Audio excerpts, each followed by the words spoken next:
নমস্কার বন্ধুরা, স্বাগত আমাদের চ্যানেলে। আজকে আমি আপনাদের এক জাগ্রত কালী মায়ের অজানা কাহিনী সেই বিষয়ে কিছু তথ্যাবলী প্রদান করব। সম্পূর্ণ তথ্যটি সংগ্রহ করা। আপনাদের কাছে অনুরোধ, ভিডিওটি আপনারা সম্পূর্ণ দেখুন। 12 হাত কালী মন্দির কলকাতা মহানগরীর রাসবিহারী মোড়ের কাছে অবস্থিত একটি সুপ্রাচীন কালী মন্দির। উত্তর কলকাতার চোরাবাগানের রাজা বরেন্দ্রনাথ মিত্র এখন থেকে প্রায় 125 বছর আগে এই কালী মন্দিরটি প্রতিষ্ঠা করেছিলেন। রাসবিহারী মোড়ের মেট্রো ভবন সংলগ্ন রাস্তার ওপরে খুব সাধারণ একটি প্রবেশপথ দিয়ে মন্দির প্রাঙ্গণে প্রবেশ করলে সরু পথের বাম পাশে সাদা পাথরের দালান শৈলীর মন্দিরে লোহার গ্রিলের ঘেরা টোপের মধ্যে এই মন্দিরের অবস্থান। সোজা শেষ প্রান্তে মিত্রবাড়ির প্রবেশপথ এবং ডান দিকে মিত্র ভবনের বাইরের দেওয়ালে দশম মহাবিদ্যার ভাস্কর্য রূপ দৃশ্যমান। মিত্র পরিবারের আরাধ্যা দেবী হিসাবে এই মন্দির প্রতিষ্ঠিত হলেও এখন অবশ্য হাইকোর্টের নির্দেশে ট্রাস্টি দ্বারা পরিচালনা নির্বাহ হয়ে থাকে। মূল গর্ভগৃহের কেন্দ্রস্থলে রয়েছে দেবী কালীর 12 হাত উঁচু মৃন্ময়ী মূর্তি, চতুর্ভুজা এবং নীলবর্ণা দেবী প্রতিমা বিশাল দেহী শবশিবের বক্ষের ওপর দণ্ডায়মানা। শবশিবের দৈর্ঘ্য 12 হাত।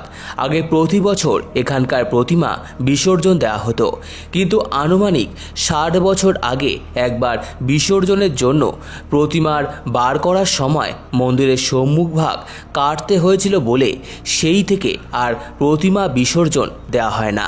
তবে প্রতি বছর কার্তিক মাসে শ্যামা পুজোর আগে প্রতিমার অঙ্গরাগ করা হয়। কালী প্রতিমার সামনে বাম পাশে শ্রীরামকৃষ্ণের মূর্তি এবং ডান পাশে সারদা দেবীর মূর্তি। কালী প্রতিমা বাম দিকে দেবী দশভুজার দুর্গা মূর্তি এবং ডান দিকে দেবী অন্নপূর্ণার মূর্তি স্থাপিত রয়েছে। এছাড়াও মন্দিরের বাম পাশে ছোট একটি কক্ষে শ্বেত পাথরের লক্ষ্মীনারায়ণ মূর্তি এবং ডান পাশের একটি কক্ষে রাধাকৃষ্ণের যুগল মূর্তি প্রতিষ্ঠিত রয়েছে।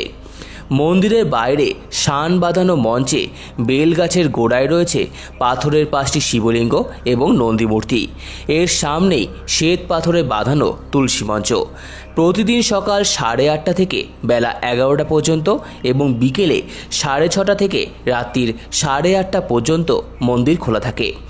কার্তিক মাসের দীপান্বিতা অমাবস্যায় অনুষ্ঠিত শ্যামা পুজো এই মন্দিরের প্রধান বাৎসরিক উৎসব। বৈষ্ণব মতে দেবীর নিত্য পুজো ও বাৎসরিক পুজো অনুষ্ঠিত হয়, তাই এখানে পশু বলি হয় না। তার পরিবর্তে আখ ও চাল কুমড়ো বলি দেওয়া হয়।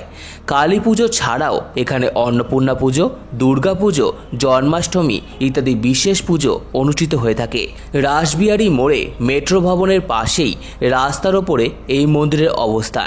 মন্দির দর্শনে বাসে বা অন্য কোনো গাড়িতে এলে রাসবিহারী স্টপেজেই আসতে হবে।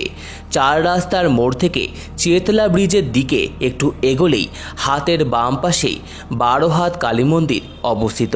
তো আমার এই ভিডিওটি ভালো লেগে থাকলে অবশ্যই লাইক করুন, আমাদের চ্যানেলকে সাবস্ক্রাইব করুন, শেয়ার করুন, কমেন্ট করুন এবং ধন্যবাদ।